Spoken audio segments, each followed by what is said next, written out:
Pourquoi ceux qui vous brisent le cœur trouvent-ils toujours le chemin du retour? Ils partent, vous laissent en morceaux, et pourtant, ils réapparaissent, comme si tout leur était dû. N'est-ce pas rageant? Un jour, vous êtes leur refuge, leur point d'ancrage, et le lendemain, ils vous abandonnent sans un mot. Puis, alors que vous essayez tant bien que mal de reconstruire votre vie, voilà qu'ils reviennent, comme si de rien n'était. Mais pourquoi? Par culpabilité? Par besoin? Ou pire encore, pour voir s'ils peuvent encore vous contrôler? Arrêtez-vous un instant et réfléchissez. Combien de fois avez-vous accepté ces retours en espérant que, cette fois, ce serait différent? Peut-être avez-vous cru à leurs excuses, à leurs promesses de changement, à leur je ne referai plus jamais ça. Et pourtant, rien ne change vraiment, n'est-ce pas? Les relations toxiques fonctionnent ainsi, elles vous entraînent dans un cycle sans fin, où la douleur se mêle à l'espoir. Mais si je vous disais que leur retour n'a rien à voir avec vous? Que ce n'est pas votre faute, mais une stratégie pour apaiser leur propre culpabilité ou solitude? C'est une vérité brutale. Parfois, les personnes reviennent non pas parce qu'elles vous aiment, mais parce qu'elles ont besoin de se sentir mieux elles-mêmes. La psychologie des relations est claire sur ce point. Ces retours ne sont pas toujours synonymes d'amour ou de regret sincère. Ils peuvent être un moyen de combler leur propre vide, d'obtenir ce réconfort qu'ils ne trouvent pas ailleurs. Et vous, dans tout ça? Vous êtes laissé à gérer les dégâts, à remettre en question votre valeur, à sacrifier votre paix intérieure pour des promesses qui s'effondrent au premier obstacle. Mais pourquoi est-ce que cela fait si mal? Parce que cela touche à vos failles les plus profondes. Le besoin d'être aimé, d'être reconnu, d'avoir une certaine stabilité. C'est un jeu cruel, n'est-ce pas? Ils partent, ils reviennent, et chaque fois, vous perdez un peu plus de vous-même. Pourtant, ce n'est pas une fatalité. Vous n'avez pas à rester pris au piège de ces dynamiques destructrices. Il existe des moyens de reprendre le contrôle, de protéger votre paix intérieure, et surtout, de discerner si leur retour est une chance ou une manipulation.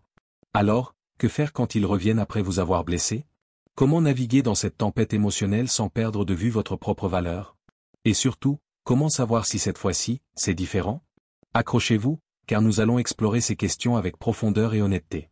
Vous méritez des réponses, et vous méritez de retrouver votre pouvoir. C'est étrange, n'est-ce pas, comment certaines personnes reviennent dans nos vies après avoir causé tant de douleur. Peut-être avez-vous déjà vécu cette situation. Après des silences prolongés, elles réapparaissent, chargées de confusion entre regrets sincères et besoins émotionnels. La psychologie des relations nous enseigne que des sentiments comme la culpabilité ou la solitude peuvent déclencher ce retour. Mais est-ce vraiment tout? Dans le cadre de relations toxiques, cela ressemble souvent davantage à un besoin de soulager leur propre conscience qu'à une réelle volonté de réparer ce qui a été brisé. Pensez à cet ami qui revient avec des paroles de changement, mais dont les actions vous semblent étrangement familières. C'est un schéma classique dans les relations à long terme où l'engagement en couple cède parfois la place à des excuses mal formulées. La sagesse en amour nous conseille de regarder au-delà des mots doux. Après tout, les actions parlent toujours plus fort, non? Alors, posez-vous cette question essentielle. Ce retour représente-t-il une véritable croissance ou simplement une tentative de combler un vide? Et voilà le point clé, l'amour et la communication vont de pair. Pourtant, il est facile de confondre le désir de se reconnecter avec un besoin d'auto-validation. La psychologie des relations montre que beaucoup de ces personnes ne recherchent pas vraiment vous, mais une version d'elles-mêmes qui n'existe que dans le reflet de votre gentillesse. Cela peut sembler profond, mais cela a du sens, n'est-ce pas? La confiance en couple doit se construire sur des bases solides, pas sur des moments de faiblesse émotionnelle. Alors, comment distinguer un regret authentique d'un comportement égoïste? Ce n'est pas facile, mais qui a dit que les relations saines étaient sans défi? Surmonter les conflits, comme diraient les Français, fait partie du processus de maturité. Mais la véritable sagesse en amour réside dans la reconnaissance que votre respect de soi ne doit jamais être compromis. Cela ouvre la voie à une compréhension plus profonde, où vos choix deviennent plus clairs. Face à ces retours imprévus, il est tentant de réagir sur le coup de l'émotion, n'est-ce pas? Pourtant, la sagesse stoïcienne nous invite à faire un pas en arrière. Imaginez-vous dans une tempête, courir dans tous les sens ne fait qu'aggraver la situation. Les principes stoïciens enseignent que ce n'est pas l'événement en soi qui nous trouble, mais notre perception de celui-ci. En mettant l'accent sur la paix intérieure plutôt que sur les actions des autres, vous reprenez le contrôle. Et si, au lieu de réagir impulsivement, vous choisissiez de répondre avec calme et clarté? Cela peut sembler difficile, surtout dans des relations où amour et communication se heurtent à des conflits. Mais considérez cela, chaque réponse réfléchie que vous donnez est une déclaration de force intérieure. La psychologie des relations souligne que, dans les moments de tension, les émotions brutes peuvent obscurcir notre jugement. Adopter une approche stoïque, c'est reconnaître que votre bien-être ne dépend pas de la reconnaissance ou des excuses d'autrui, mais de votre capacité à maintenir votre équilibre. Prenons un exemple concret. Supposons que votre partenaire, après une dispute, tente de revenir sans véritable changement. Au lieu de vous précipiter pour discuter ou céder à la colère, vous pouvez pratiquer un moment de silence délibéré. Cette approche, bien qu'exigeante, illustre votre confiance en couple et montre que votre respect de soi est intact. C'est une manière de dire « je valorise ma paix intérieure au-dessus des jeux émotionnels ». En naviguant ainsi, vous découvrez une vérité fondamentale. Surmonter les conflits ne signifie pas les ignorer ou les éviter, mais les affronter avec sagesse. L'engagement en couple basé sur des principes stoïciens repose sur des actions réfléchies, pas sur des impulsions. Et c'est dans cette approche que vous trouverez non seulement une résolution, mais aussi une force personnelle. Mais comment cultiver cette résilience au quotidien? Cela nous mène directement à notre prochaine réflexion. Les moments de turbulence mettent à l'épreuve notre capacité à rester centré. Mais selon la sagesse stoïcienne, la résilience n'est pas un don inné, c'est un choix conscient. Imaginez un arbre face à une tempête, ses racines bien ancrées lui permettent de résister, peu importe la force du vent. Dans les relations, cette force intérieure se manifeste lorsque vous choisissez de répondre aux défis avec clarté et calme, plutôt que de vous laisser emporter par la tempête émotionnelle. Il est facile de se laisser submerger lorsque l'amour et la communication deviennent chaotiques. Pourtant, la philosophie stoïcienne nous rappelle que ce qui compte, ce ne sont pas les événements extérieurs, mais la manière dont nous y réagissons. La confiance en couple, tout comme la résilience, se construit en restant fidèle à vos principes, même lorsque tout semble s'écrouler autour de vous. C'est dans ces moments que votre capacité à faire des choix réfléchis brille le plus. Prenons un exemple, dans une relation à long terme, il n'est pas rare de rencontrer des conflits intenses. Au lieu de céder à l'impulsion de répliquer ou de fuir, imaginez prendre une profonde inspiration, comme une pause mentale. Ce simple acte peut transformer la dynamique d'une situation tendue, en montrant que vous priorisez la sagesse en amour et votre respect de vous-même. C'est un petit geste, mais il a un impact immense. La résilience dans les relations, surtout lorsque des conflits surviennent, ne consiste pas seulement à rester debout, mais à rester debout avec intégrité.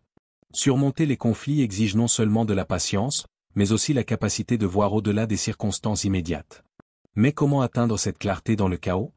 Là réside le secret que nous allons explorer ensuite. Au cœur du chaos émotionnel, la clarté semble parfois inaccessible, mais elle est essentielle pour préserver votre équilibre. Les principes stoïciens suggèrent que pour voir clairement, il faut d'abord se détacher des attachements émotionnels.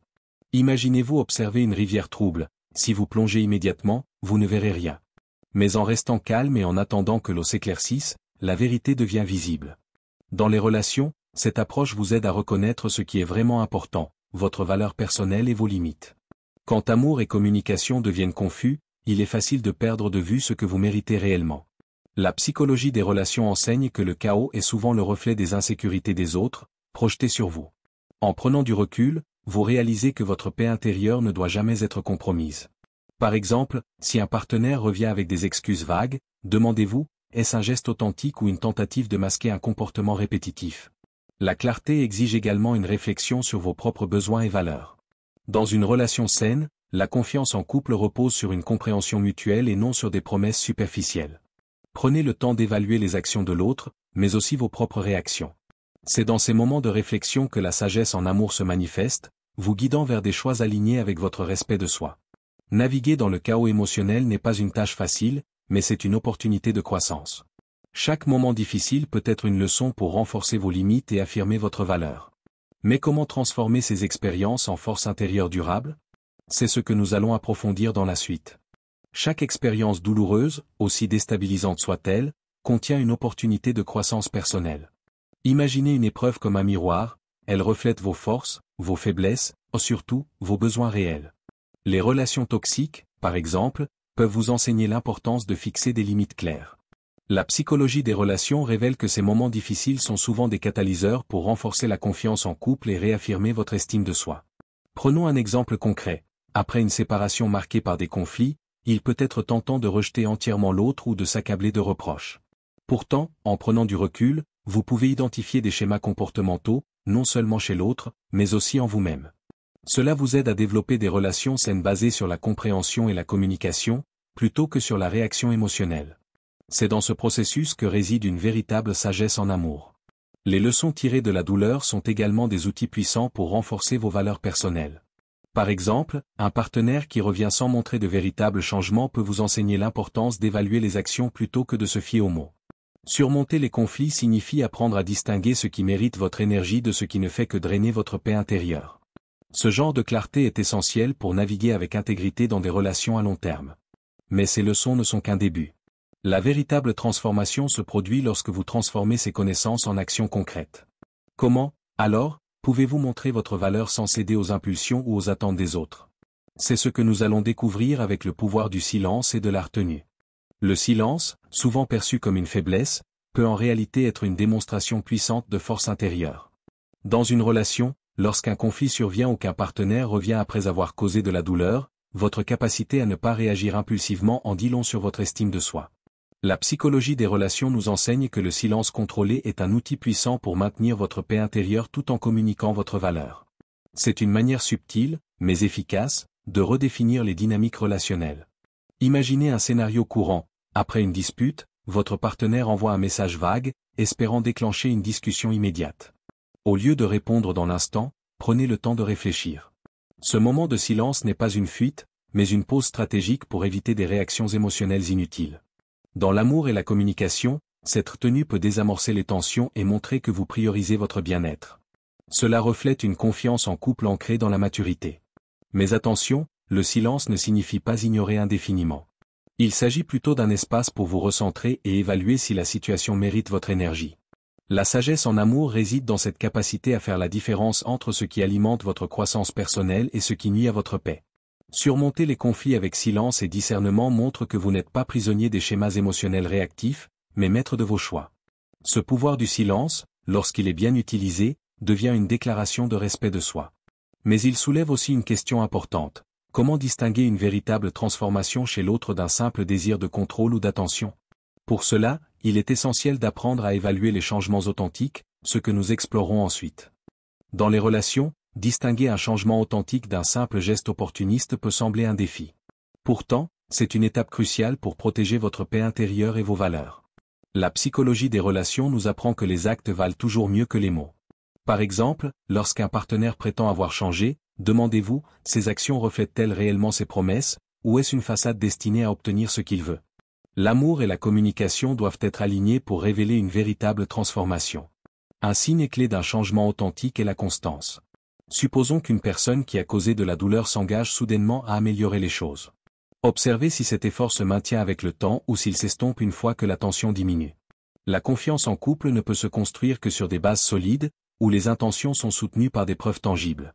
Prenez le temps d'évaluer ces comportements avant de vous engager pleinement à nouveau.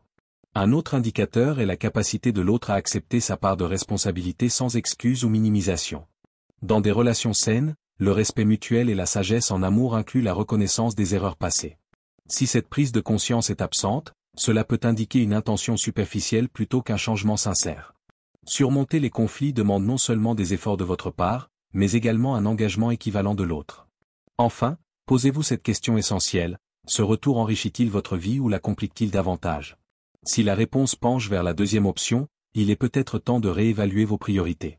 Mais avant de tirer des conclusions, réfléchissons à un principe fondamental, le respect de soi avant tout. C'est ce que nous allons aborder ensuite.